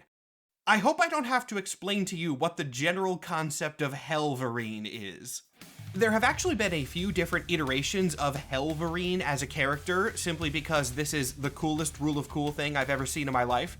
Well, second coolest. We're gonna get to the first coolest in just a minute. Point is, Helverine shows up in a few different forms, but despite kind of just being a hand-wavy, awesome guy, he is sort of important to Ghost Rider lore. The Wolverine half of Helverine has been carried by a couple different people. Logan has had the Spirit of Vengeance on a few occasions, but the current and longer-running Helverine is Logan's son, Akihiro. Despite the Wolverine half changing, though, the Ghost Rider half is actually consistent. We know the Spirit of Vengeance that empowers these guys. Its name is Bagra Ghul, and it is not an angel, it is a demon, created by Mephisto. That is shown to us directly on the page, we know it for sure. Bagra Ghul's purpose is body horror, basically. It was created just to make weird, creepy torment art to entertain Mephisto. As such, it kinda likes Wolverine, because Wolverine is a very violent guy, and that appeals to this torment art demon. The key word in all this, though, is demon. This is a demon. This is definitely not an angel. It's not a remnant of a sentient planet from another multiverse. This is Ghost Rider back in the demon bonded to somebody by Mephisto sense of it. Of course, this demon was originally debuted in 2023, after the retcon broke everything. So in current canon, Ghost Riders can still be demons. The original concept is still very much on the table. Now, I could talk about Helverine more, but I've established the bit of lore from the character that I need to, and I did promise that this was only the second coolest Rule of Cool character I knew. I do need to briefly touch on the first one, which is, of course, Cosmic Ghost Rider. Cosmic Ghost Rider is not super lore relevant to Ghost Riders as a concept, it's just one of those things that I absolutely had to address in this video. This character is an insane version of Frank Castle, the Punisher from the future, bonded to a spirit of vengeance, and also made a Herald of Galactus. The entire point of Cosmic Ghost Rider is just piling as many wild powers onto a character as Marvel possibly could. Now, I probably don't need to say this, I think it's generally understood, but nobody is reading Cosmic Ghost Rider comics for the lore. That's not to say the comics are bad, I quite enjoy most of them, but the point of this character is not primarily to tell compelling stories, it's to be a wild comic book man who does wild comic book things. One of this character's main plot lines is traveling back in time to kill baby Thanos, and then he decides he can't kill a baby, and so instead he adopts baby Thanos, and Thanos being raised by the Punisher, that doesn't go well. I don't have like a deep analysis of this character. I don't need to spend a lot of time on him. As I just said, I'm bringing up Cosmic Ghost Rider because I had to mention him at least quickly in a Ghost Rider video. If you want more on Cosmic Ghost Rider, go read Cosmic Ghost Rider comics. Trust me, this is one that you want to read for yourself rather than having a YouTube guy tell you about it, because the only reason you're reading it is to see all the cool stuff that happens. Just go see that in the comic where you can take your time with it. And hey, while we're here, why not do one more character in that vein? This is T-Rider Rex. He is a Tyrannosaurus Ghost Rider with robot arms that kinda surfs on top of a flaming fighter jet. That's his whole deal. I cannot tell you anything about this character's origin or background at all. He's just this. And the only reason I wanted to show you this is because he's neat. And in a How Do Ghost Riders Work video, he's neat is a valid enough reason to include somebody. Now, we're going to change tone a little bit for the last three riders that I want to present to you, but before we get to that last section of these, there is one more traditional-ish one that I want to talk about, Phantasma, one of the newest riders. Being so new, Phantasma has only appeared in a few comics, 12 to be specific, but a lot of those are cameos or team appearances where she doesn't get a lot of spotlight. Her origin has not fully been revealed, but her concept is fun enough that I wanted to bring her up. Phantasma is a roller skating Ghost Rider. Her real name is Izzy Alvarez, she was a roller derby player, and when she got a Spirit of Vengeance, her skates became her vehicle. The exact nature of her spirit is unknown. There seems to be something weird going on with it, though what has not been detailed yet. She does possess an additional power to most Ghost Riders. She can also create portals, and she often accidentally opens portals, which unleashes hell demons places. Right now, the most interesting part of Phantasma's origin actually has nothing to do with in-universe stuff. It was how she was created as like a published Marvel character. Technically, Phantasma's first appearance was on a variant cover. This was a series of variants that Marvel did just for fun, creating theoretical sidekicks to popular characters. They were just supposed to be variants though, they were never intended to actually make their way in-universe. And then, these character designs got really popular, and so Marvel decided to put them in things. This kind of makes Phantasma like the platonic ideal of what a Ghost Rider is in the modern era. She Rule of Cooled herself into existence. She's only a canon character because of how cool she was as a concept, and now she's around. Good for her. Now we've arrived at the last 3/2.5 of my list. These characters are not technically Spirits of Vengeance, they are adjacent concepts, but ones that I think are worth bringing up. This purple rider is known as the Spirit of Variance, and it is essentially a mutant Spirit of Vengeance. Not in a literal genetic mutation sense, they're spirits, they cannot do that, but the concept is similar. The Spirit of Variance was at one point in its history a normal Spirit of Vengeance, and best I can tell, one in the quote-unquote traditional angelic sense of the term. But then, something happened to it, and while we're not exactly sure what, there's a nice little data page which gives us some answers. I'm just going to read you this directly because I think it does a great job of explaining it. This is presented as notes from the Archive of the Sorcerer Supreme, and they read as follows. In the annals of occult gossip, there arises from time to time references to individuals among this spectral class, referring to the spirits of vengeance, whose eccentricity marks them out. One such is the so-called Spirit of Variance. Details remain frustratingly scarce, but what emerges from the several sources is that at some point in the past millennia, one of the spirits underwent a revelatory shift in perspective, a mutation, as some might put it, of form and function. This lone being, having observed the fruits of its own labors, came to a shattering conclusion. To wit, that vengeance is a brake upon progress, that revenge is a circular business harmful to all parties, and that all retributive justice is, in fact, an expression of societal stagnation and a signpost of impending decay. It alone embraced a new doctrine, one of change, constant, relentless adjustment, restyling itself the Spirit of Variance, determined to catalyze change wherever it went. Its exploits were pathetically short-lived. Its siblings collectively denounced it as an aberration and attempted en masse to destroy it. It then goes on to basically just say that it was not actually destroyed and would show up again later, but these few paragraphs present a fascinating idea. The Spirit of Variance is essentially just a spirit of vengeance that said, screw vengeance, that's not really helpful, I'm gonna go do my own thing, and the thing that it landed on was change. Since it was a metaphysical entity designed around the concept of vengeance, abandoning vengeance for something else changed its structure entirely, turning it into what seems to be an independent entity, this purple spirit with new powers.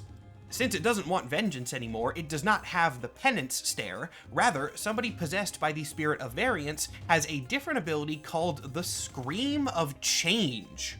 The funniest, but also shockingly accurate way that I could describe the Scream of Change is basically yelling at somebody until therapy happens. Rather than forcing people to confront the sins of their past, the Scream of Change basically makes people confront the sins that were committed against them and the trauma they have experienced in their lives. It is more of a memory-based ability, and rather than always being an attack, the Scream of Change can function kind of like a support utility power. It can reveal the truth about a person's history, help them get over events that are shaking them or breaking their resolve, and it also seems to be able to help people get over psychic attacks or arcane things affecting the soul. Why is it a scream instead of a stare, you might be wondering? Well, that may be more of a function of the spirit's host rather than the spirit itself. We have only seen the Spirit of Variance bond to one person, and it was Banshee of the X-Men.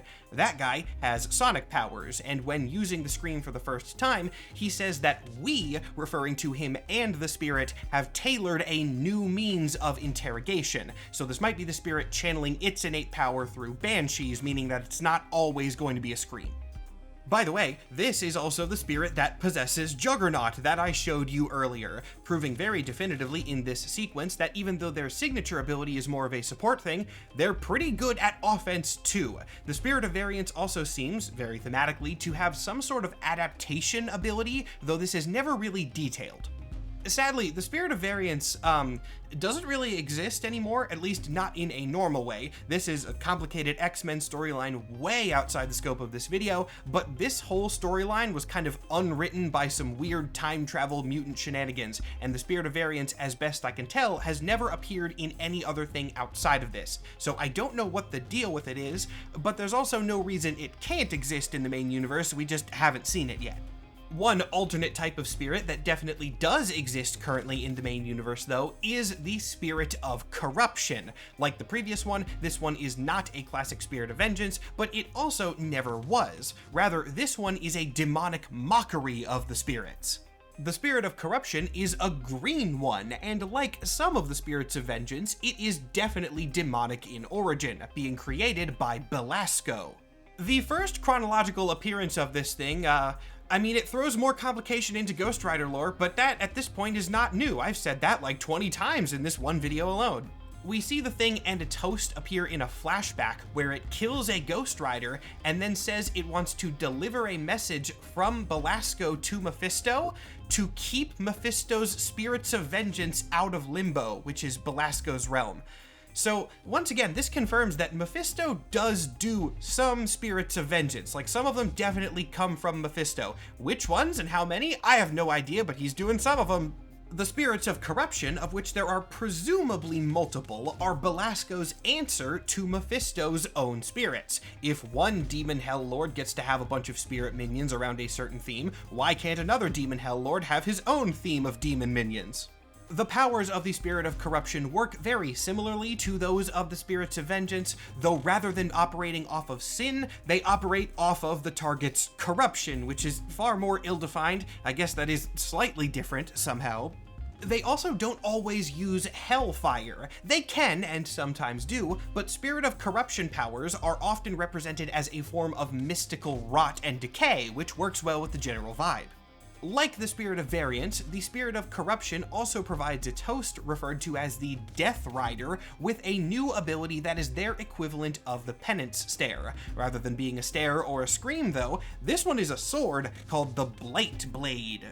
Despite taking a very different form factor than the Penance Stare does, it essentially does the same thing. It does what you think. If you get stabbed by the Blight Blade, then you are consumed by all the corruption you've ever committed. It just consumes you with rot instead of fire. We've only seen a few people ever bonded to the Spirit of Corruption, one of them being an ancient one who went by the name Necrosis, and the modern day one being Danny Ketch. He lost the Spirit of Vengeance briefly and had this one in the meantime, though that is not still the case in current canon. This was only for an arc or two. That was number 8 on my list. So now we're at the last one, number 9, or as I've teased a couple times, number 0.5. See, there's another spirit type, and this thing's weird history really brings a nice conclusion to this video. In 2024, Marvel launched a mini-series called Spirits of Vengeance. There have been a few comics with this title before, and this was just the newest iteration of it. It ran for 6 issues, concluding in February 2025 with a teaser for the next comic. Spirits of Vengeance was, as the name implies, about all of the different Spirits of Vengeance coming together once again, with an overarching villain being brought up over the course of things. This villain was called the Spirit of Violence. The Spirit of Violence never actually shows its face in Spirits of Vengeance. It is just a looming threat, something that is apparently hunting down and killing Ghost Riders. So of course all the riders are coming together to try and figure out what it is and why it's doing this before it takes them all out. The final page of the final issue of Spirits of Vengeance shows Johnny Blaze talking to Danny Ketch and revealing that he has figured out the host of the Spirit of Violence. It's apparently Danny Ketch's sister, Barbara Ketch. And then the comic is over, with a little teaser that says, "To be continued in Spirits of Violence 1. And then you go to the next page, and it says, Spirits of Violence 1, and it shows you the cover, and it says, on sale 3/5/25. 2/5/25? That is a really I think it's 2/5/25 actually. Okay, I went and I did some research and I looked it up. It was 3/5/25. It was March 5th. I don't know why they wrote the 3 for March the exact same way as the 2 for 25. Whatever. Point is, it doesn't really matter because this comic didn't release. Spirits of Violence did not come out on March 5th. It was never officially canceled by Marvel. Marvel just kind of shadow canceled all of the orders to comic stores without ever making any public statement. It passed without a lot of fanfare. The comic just wasn't around and no one really knew why. This was going to be my concluding bit for this video, right? Talking about how apparently there's another spirit type, the Spirit of Violence, but I have no idea what it is. Oh well. So I went and I looked it up to make sure all my information was right. This comic released like a week and a half ago as of this recording. Apparently Marvel announced the relaunch very briefly a couple months ago, but not in a way that a lot of people noticed, and thus Spirits of Violence 1 dropped on October 1st with very little fanfare. I genuinely did not know this comic came out, and I do this for a living.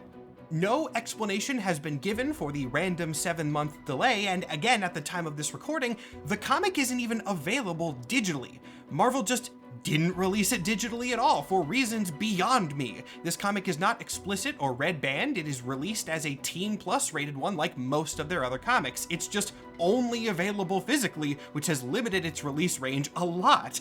This revelation that Spirits of Violence actually did release caught me a little bit off guard, and I wasn't sure how to proceed with concluding this video. I have a policy against talking about comics that are currently releasing, both because A, I don't want to spoil them, but more importantly, B, I like my lore to be definitive. If I talk about a comic that's only put out one issue, everything in that one issue could be easily disproven by the second, third, etc. If I wait until an arc is concluded, then I can be sure I have most of my stuff right. But for Ghost Rider, things are inconsistent all the time, so I went and I checked out the info on this comic anyway. And then I stumbled upon something that actually made the video conclusion way better than I ever could have planned. The official solicitation teaser for Spirits of Violence 1 on Marvel's website says this: Johnny Blaze, Danny Ketch, Robbie Reyes, Kushala, Phantasma, Helverine, and more. Ghost Riders unite. When a strange group of new villains set their sinister plan in motion, Ghost Riders past, present, and future must combine forces to save the world. But just who is the Spirit of Violence, and what horrors do they bring from Johnny Blaze's and Danny Ketch's past? Forget everything you thought you knew about Ghost Rider. The most climactic ride in history starts here. Forget everything you thought you knew about Ghost Rider. Bitch, that's nothing!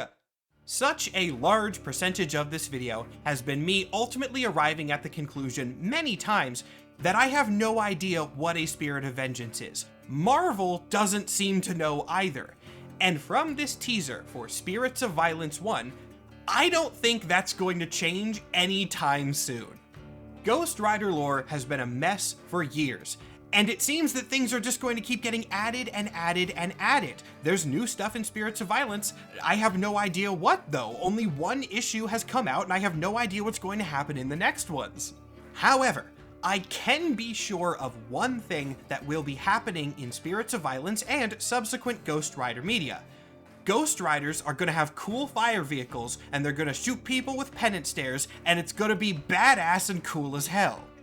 That, right there, that is the true through line for Ghost Riders. It's not demons, it's not angels, it's not vehicles, it's not even Spirits of Vengeance. It's just being cool as hell.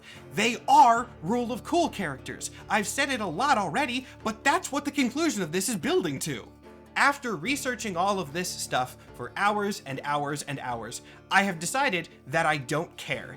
And I don't mean that in a negative way. I think not caring is the point. If there was ever a comic book character who's best when you don't overthink them and just enjoy the wild ride, it's Ghost Rider. Any Ghost Rider. Pick one from the huge roster and it'll apply to any of them. Even though I've been calling attention to the inconsistencies of Ghost Rider for the last hour and a half-ish, I don't want the lesson people take away from this to be Ghost Rider is bad. Sure, when you look at all the lore of decades at once, it can seem kinda bad, but individual Ghost Rider stories are usually quite good. Ultimately, if you pick up a Ghost Rider comic, especially one from the modern era, you're not gonna need to know like any of what I've told you today. If you understand that they are a cool demon-possessed person, probably with a cool demon-possessed vehicle, you have everything you need to know. The moral of today's very long video is that Rule of Cool is great. Ghost Rider is a popular character, and he's not popular because of his 80 different backstories, he's popular because he's cool as hell. I love crazy superhero comic lore. I've built my career around crazy superhero comic book lore. But this genre is not the successful thing that it is just because of that lore. It needs to be stupid sometimes, and I love that. At the beginning of this video, I defined a Ghost Rider as someone empowered by a being called a Spirit of Vengeance, and I defined a Spirit of Vengeance as a mystical being that empowers a Ghost Rider. Now at the end of the video, I would like to offer you an alternative definition. Ghost Rider is a badass. It's not a complicated definition, but if that's enough for you when talking about this character, you're thinking about him in the right way. Thank you all so much for watching. That was a lot, huh? I'm really happy with how it ended though. Thank God for the Spirits of Violence solicit giving me that forget everything you thought you knew about Ghost Rider line. That truly wrapped things up in the perfect way. Since making this feature drained me of, I'm gonna say conservatively, 97% of my sanity, I'm just gonna blast through announcements super fast today. First off, as usual, I have a Patreon. If you go check that out, you can find early and ad-free access to all of my videos, as well as an exclusive video every month. There's a link to that in the description of this video and the channel page, and my username there is the same as it is here, very easy to find. Big thank you to everyone who already supports me over there. It very much helps me drain my own sanity by making these videos for you guys on a regular basis. And also shout out to Ruben Perez, the artist I work with on these videos that drain me of every ounce of my sanity. I always love working with him, so check out his other work as well. And with that, I'm done. I have completed the near insurmountable task of explaining as best I can how Ghost Riders work.